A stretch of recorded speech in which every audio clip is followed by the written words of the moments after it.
3월 13일 거룩한 주일을 맞이하여 축복의 자리, 영광의 자리, 회복과 소망의 자리에 오신 여러분을 주님의 이름으로 축복합니다. 예배의 자리에서 주님은 내 편이 되고 나는 주님 편이 되는 확정의 시간 되시기를 다시 한번 부탁을 드리겠습니다. 오늘 저와 여러분에게 주신 말씀을 봉독해 드리겠습니다. 시편 73편 16절 이하의 말씀입니다.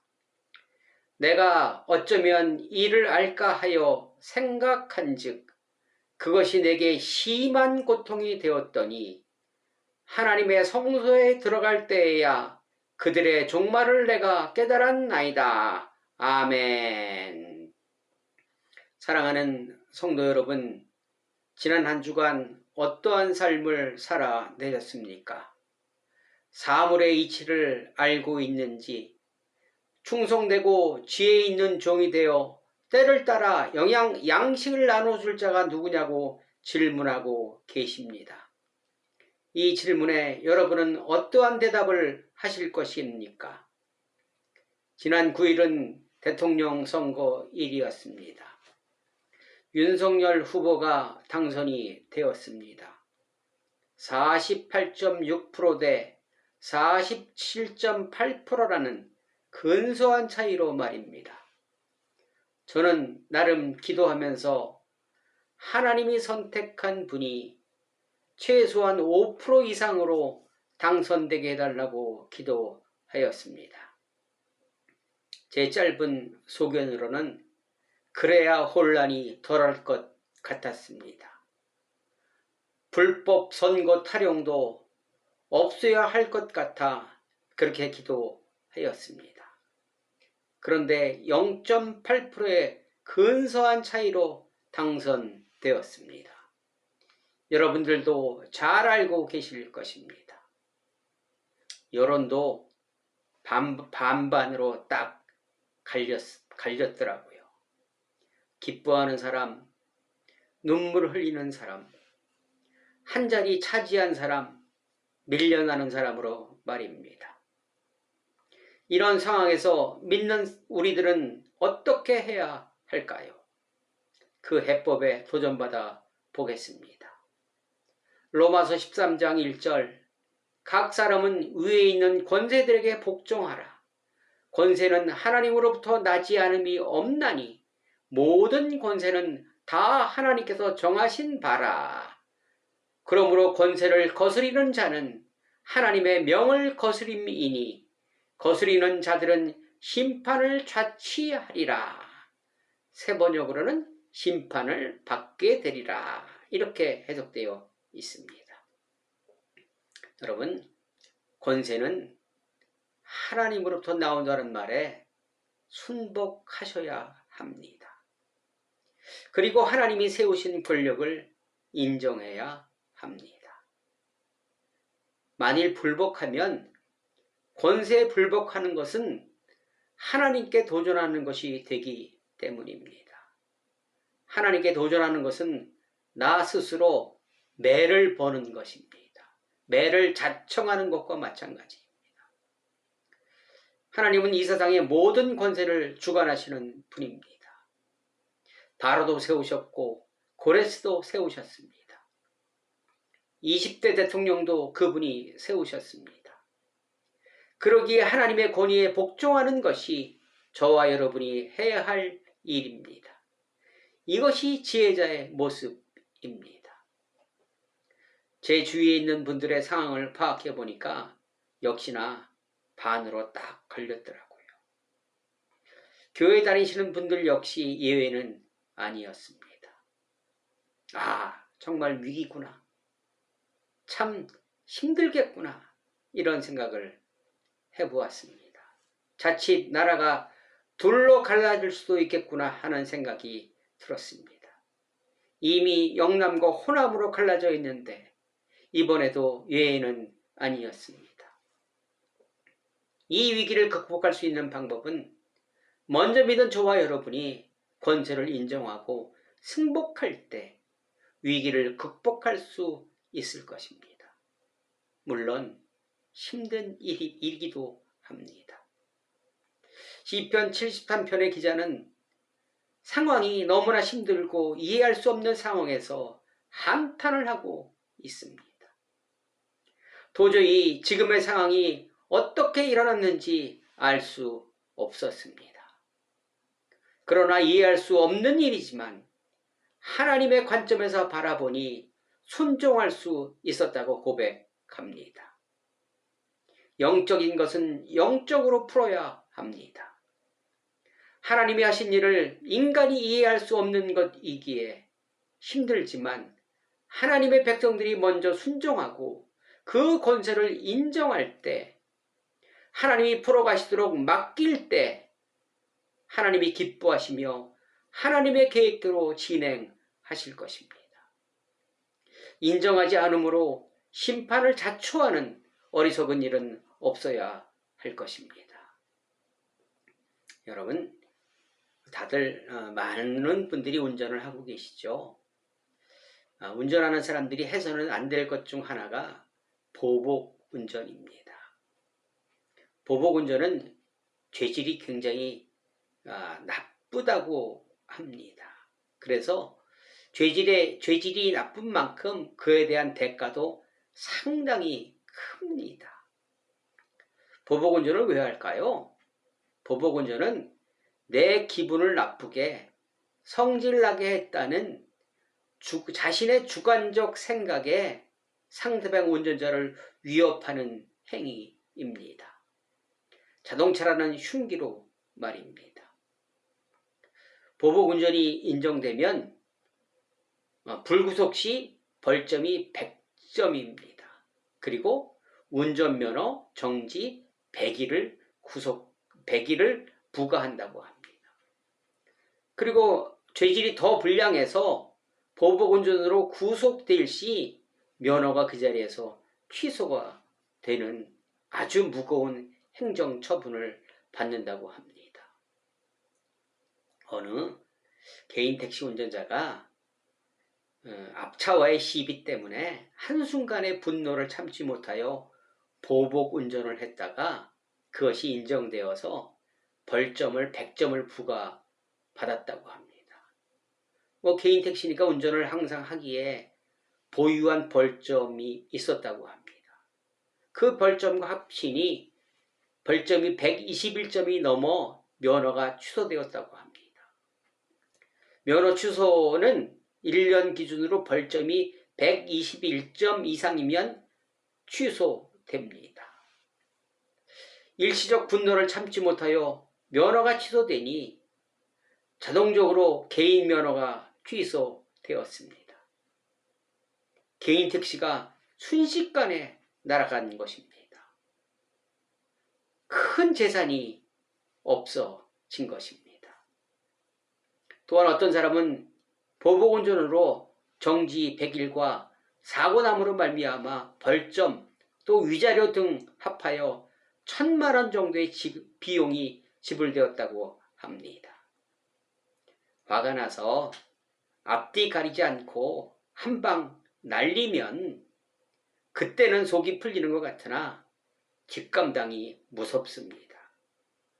자신이 100% 감당해야 합니다.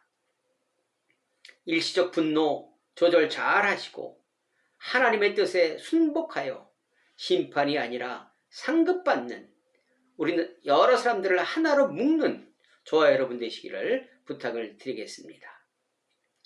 에레미야서 29장 7절에 보니까 너희는 내가 사로잡혀 가게 한 그 성읍의 평안을 구하고 그를 위하여 여호와께 기도하라. 이는 그 성읍이 평안함으로 너희도 평안할 것이니라. 또한 디모데전서 2장 2절 임금들과 높은 지위에 있는 모든 사람들을 위하라. 이는 너희가 모든 경건과 단정함으로 고요하고 평안한 생활을 하려 함이라. 이렇게 말씀하십니다. 바벨론 포로로 끌려간 백성들에게 하나님이 요구하시는 내용은 그 권세자들, 바벨론의 권세자들을 위하여 기도하라는 것입니다. 바울은 자신의 아들 디모데에게 당신 임금들을 위하여 기도하라고 얘기 부탁합니다. 그래야 평안한 삶을 살아갈 수 있다고 말씀하십니다. 권세를 인정하기도 힘든데, 그래서 그들이 잘못되기를 바라고 있는데 반대로 그들을 위하여 중보하라 하십니다. 참 어렵죠?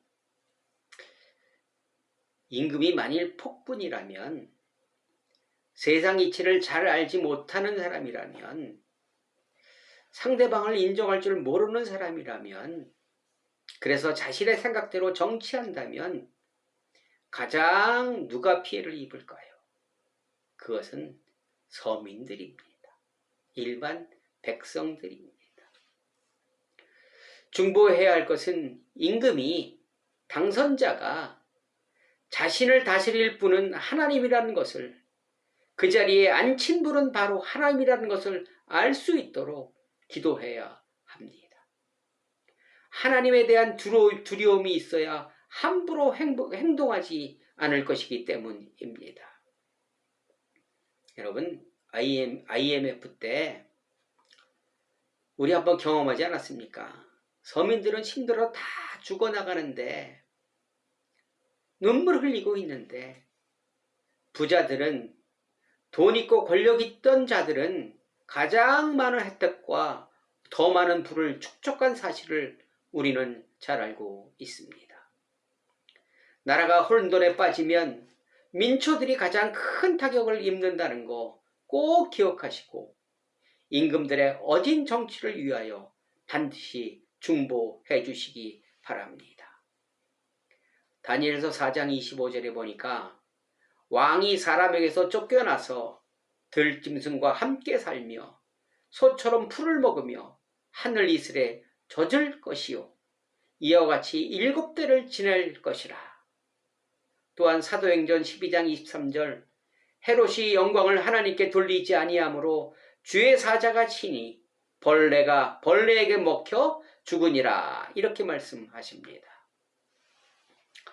권세를 세우신 분이 하나님이신데, 임금과 왕이 교만하면 일어나는 현상을 이야기해주고 있습니다. 헤롯도, 느부갓네살 왕도 하나님이 허락하시기에 권좌에 오를 수 있었던 것입니다. 그러나 그것을 알지 못하고 교만하여 자기가 잘나서 내 능력으로 된 줄 알고 교만하면, 하나님을 무시하면 반드시 하나님이 심판하실 것입니다. 4장 25절 이하에 보니까 자기의 뜻대로 그것을 누구에든지 주시는 줄을 아시니라. 하나님은 그 권자를 하나님이 원하시는 자에게 언제든지 주실 수 있다는 것을 꼭 명심해야 합니다. 군주민수, 수죽제수, 수죽복주라는 말이 있습니다. 물은 배를 띄울 수도 있지만 물은 배를 뒤집을 수도 있다는 의미입니다. 여기서 물은 백성들을 의미하고 있습니다. 백성들을 우습게 가볍게 여기다가는 큰 코 다칠 수 있으며, 더더욱 두려운 것은 하나님은 왕의 자리를, 권세의 자리를 자신이 원하는 누구에게도 주실 수 있다는 분이라는 것을 알아야 합니다.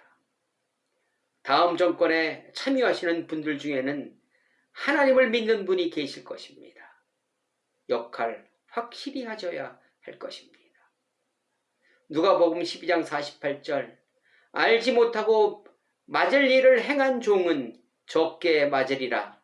무릇 많이 받은 자에게는 많이 요구할 것이며 많이 맡은 자에게는 많이 달라 할 것이니라. 아멘. 사랑하는 성도 여러분, 여러분은 여러분의 마음은 어디에 있으십니까? 당선자이십니까? 낙선자이십니까? 당선자는 낙선자를, 낙선자는 당선자를 생각하셔야 합니다. 그리고 서로 소통하며 하나가 될 수 있도록 노력해야 합니다. 그것은 당선자가 먼저 해야 할 일입니다. 먼저 손 내밀어야 합니다. 화목제물은 소나 양으로 합니다. 화목제물은 그날 혹은 그 이튿날 아침까지 다 먹어야 합니다. 혼자서는 못 먹습니다. 끼리끼리도 못 먹습니다. 이웃 사람들을 초청해야 먹을 수 있는 것입니다. 화목제물 반드시 가지고 많은 사람들에게 손 내미셔야 합니다. 지금은 당선자도 낙선자도 많이 힘드실 것입니다. 48.6대 47.8이기에 그렇습니다. 하나님은 왜 이렇게 만드셨을까? 오늘 본문 내가 어쩌면 이를 알까 하여 생각한즉 그것이 내게 심한 고통이 되었더라.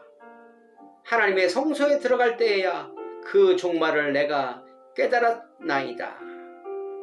결론은 이번 서극뿐 아니라 저와 여러분에게 일어나는 이해하기 힘든 일도 하나님을 대입시키면 알 수 있고 풀릴 수 있는 것입니다.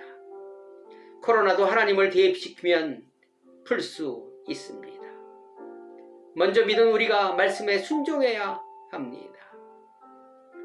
순종하심으로 이치를 아는 지혜자, 때를 따라 양식을 나눠주는 지혜자들이 되시기를 주님의 이름으로 간절히 축원합니다. 기도하시겠습니다. 하나님 감사합니다. 큰 사고 없이 대선 무사히 치르게 하시니 감사합니다. 권세는 하나님이 주신 것이라는 것을 인정하고 그들을 위하여 중보하고 권세자는 하나님을 두려워하는 마음으로 백성을 위하여 일함으로 하나님과 백성들에게 인정받는 일꾼 되게 하옵소서. 코로나의 기세가 정말로 무섭습니다. 지혜롭게 대처하게 하옵소서. 예수 그리스도의 이름으로 간절히 기도드리옵나이다. 아멘. 여러분, 속상하신 분도 있고 좋아하시는 분도 있을 것입니다. 이때 지혜로워야 합니다. 서로 화목해야 합니다. 그 일에 선봉장 되시기를 주님의 이름으로 다시 한번 축원합니다. 여러분 코로나 조심하시기 바랍니다. 여러분 사랑합니다. 사랑합니다. 사랑합니다. 다음 주에 또 뵙겠습니다. 여러분 승리하세요.